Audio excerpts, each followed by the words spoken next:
We are going to be making the Krampus gingerbread cookies from the Homicidal Homemaker. She is a person that I absolutely adore and love, and her videos are amazing. And we are doing a Krampus theme, which is super fun. And I am a watered down version of Perchetta, which, yeah, I like it. I'm feeling it.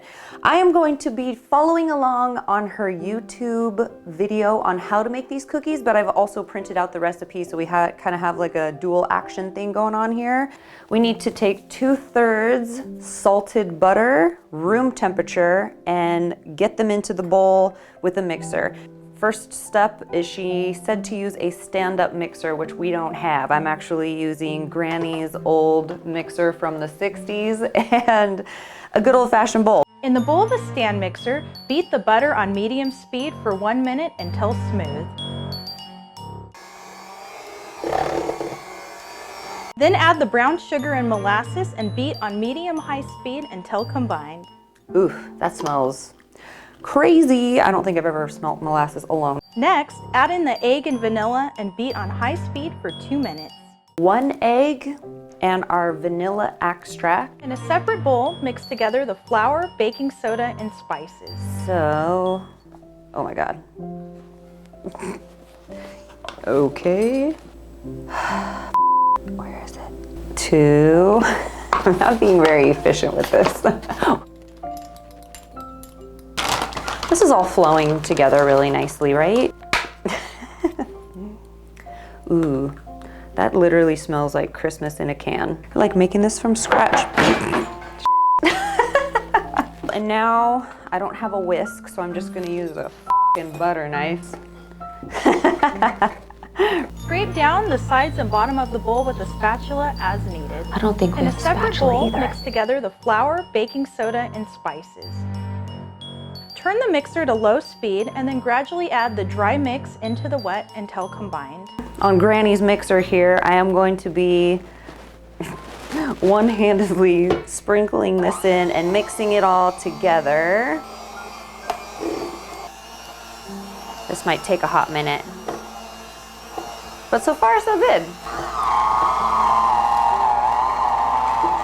Oh no. Oh my God, it smells like something's burning. I went from feeling professional to not at all. Divide the dough in half and wrap each piece with a piece of plastic wrap.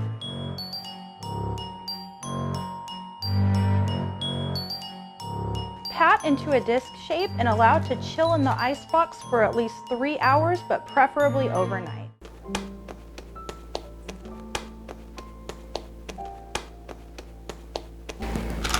These babies, they need to go in the freezer. Preheat your oven to 350 degrees Fahrenheit. Line a baking sheet with parchment paper or a silicone baking mat. Remove 1 disc of chilled dough from the icebox. Generously flour your work surface, your hands, and your rolling pin. This dough can get sticky. Roll out the dough to about 1/4 inch thick. This is as hard as a rock. Because this just came out of the freezer, the cookies, and they're really hard.